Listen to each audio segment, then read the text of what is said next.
In this video, I'll show you how to log into Gamma AI in 2026, step by step. First, open your web browser on your computer and go to the Gamma AI website. Once the website loads, look for the Login or Sign In button and click on it.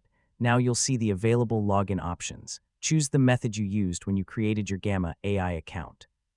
For example, if you signed up using Google, select the Google Login option. Next, choose the correct Google account and follow the on-screen instructions. If you used another supported sign-in method, enter your account details and continue.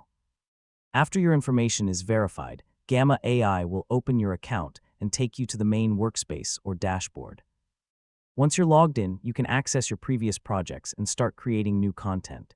Gamma AI allows you to create presentations, documents, web pages, and slides using AI.